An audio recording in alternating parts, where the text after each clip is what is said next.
میں نے تم سے بہت بار کہا تھا کہ اس پر نظر رکھا کرو، مگر تمہیں اپنی ایکٹیویٹیز سے فرصت ملے تو تم کسی اور کے بارے میں سوچو۔ اس پر توجہ دینا صرف میرا ہی فرض کیوں ہے؟ طیبہ یکدم بھڑک اٹھی۔ آپ کو بھی تو اپنی ایکٹیویٹیز چھوڑ دینی چاہیے، سارا الزام میرے ہی سر کیوں؟ میں تم کو کوئی الزام نہیں دے رہا، اس بحث کو ختم کرو۔ امامہ کے ساتھ شادی تم اندازہ کر سکتی ہو؟ ہاشم مبین کو جب اس تعلق کا پتہ چلے گا تو وہ کیا تماشا کھڑا کریں گے؟ مجھے یہ سوچ کر شاک لگ رہا ہے کہ اس نے ایسی حرکت کرنے کا سوچ کیسے لیا۔ اسے بالکل بھی احساس نہیں ہوا کہ ہماری اور ہماری فیملی کی سوسائٹی میں کتنی عزت ہے۔ سکندر عثمان طیبہ کے قریب صوفے پر بیٹھتے ہوئے بولے، ایک پرابلم ختم ہوتی ہے تو ہمارے لیے دوسری پرابلم شروع کر دیتا ہے۔ یہ سارا چکر اسی وقت شروع ہوا ہوگا جب پچھلے سال اس نے خودکشی کی کوشش کے بعد اس کی جان بچائی تھی۔ ہم بے وقوف تھے کہ ہم نے اس معاملے پر نظر نہیں رکھی، ورنہ شاید یہ سب بہت پہلے سامنے آ جاتا۔ سکندر عثمان اپنی کن پٹی مسلتے ہوئے کہنے لگا، اور یقیناً یہ لڑکی بھی اس کے ساتھ اپنی مرضی سے انوالو ہوئی ہوگی، ورنہ اس طرح کوئی کسی کے ساتھ مرضی کے اپنی بغیر مرضی کے نکاح نہیں کر سکتا۔ ہاشم مبین احمد کو دیکھیں، وہ یوں شور مچا رہا ہے جیسے اس کی بیٹی کا اس میں کوئی قصور نہیں، جو کیا ہے سالار نے ہی کیا ہے، انہوں نے تو FIR بھی اغوا کی درج کروائی ہے۔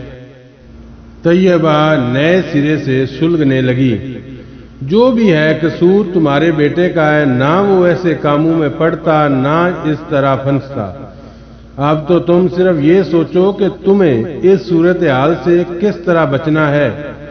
ابھی ہم اتنی بری طرح نہیں پھنسے جس طرح آپ سوچ رہے ہیں، اس پر یہ جرم ثابت نہیں ہوا۔ پولیس یا ہاشم مبین احمد کے پاس کوئی ثبوت نہیں ہے، اور ثبوت کے بغیر وہ کچھ نہیں کر سکتے، اور جس دن ان تک کوئی ثبوت پہنچ گیا اس دن کیا ہوگا تم نے یہ سوچا؟ سکندر عثمان نے کہا، آپ پھر امکانات کی بات کر رہے ہیں، ایسا ہوا تو نہیں ہے، اور ہو سکتا ہے ہو بھی نہ۔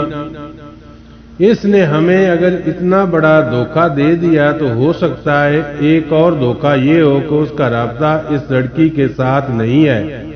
ممکن ہے یہ ابھی بھی اس لڑکی کے ساتھ رابطے میں ہو۔ سکندر عثمان کو خیال آ گیا، ہاں ہو سکتا ہے، پھر کیا کیا جائے؟ میں اس سے بات کروں گا تو سمجھو پتھر کے ساتھ اپنا سر پھوڑ دوں گا۔ وہ پھر جھوٹ بول دے گا، جھوٹ بولنے میں تو ماہر ہو چکا ہے۔ انہوں نے تنفر آمیز لہجے میں کہا، بس چند ماہ میں اس کا BBA مکمل ہو جائے، پھر میں اسے باہر بھجوا دوں گا۔ کم از کم ہر وقت ہاشم مبین کی طرف سے جن اندیشوں کا میں شکار رہتا ہوں وہ تو ختم ہوں گے۔ انہوں نے سگریٹ کا ایک کش لگایا، مگر آپ ایک چیز بھول رہے ہیں سکندر، طیبہ نے بڑی سنجیدگی سے چند لمحوں کی خاموشی کے بعد کہا۔ کیا؟ سکندر نے انہیں چونک کر دیکھا۔ سالار کی امامہ کے ساتھ خفیہ شادی۔ اس شادی کے بارے میں جو بھی کچھ کرنا ہے وہ آپ خود ہی کرنا ہے۔ آپ کیا کریں گے اس شادی کے بارے میں؟ طلاق کے علاوہ اس شادی کا اور کیا کیا جا سکتا ہے؟ سکندر عثمان نے قطعی لہجے میں کہا، وہ شادی ماننے پر تیار نہیں تو طلاق دینے پر رضامند ہو جائے گا۔ جب میں اسے ثبوت پیش کروں گا تو اسے اپنی شادی کا اعتراف کرنا ہی پڑے گا، اور اگر شادی کا اعتراف کرنے کے بعد بھی اس نے امامہ کو طلاق دینے سے انکار کر دیا تو کوئی نہ کوئی راستہ نکالنا پڑے گا، اور وہ میں نکال لوں گا، چاہے وہ اپنی مرضی سے اسے طلاق دے یا پھر مجھے زبردستی کرنا پڑے۔ میں یہ معاملہ ختم کر دوں گا۔ اس طرح کی شادی انسان کو ساری عمر خوار کرتی ہے، اس سے تو پیچھا چھڑانا ہی پڑے گا، ورنہ میں اسے اس بار مکمل طور پر اپنی جائیداد سے آگ کر دینے کا ارادہ رکھتا ہوں۔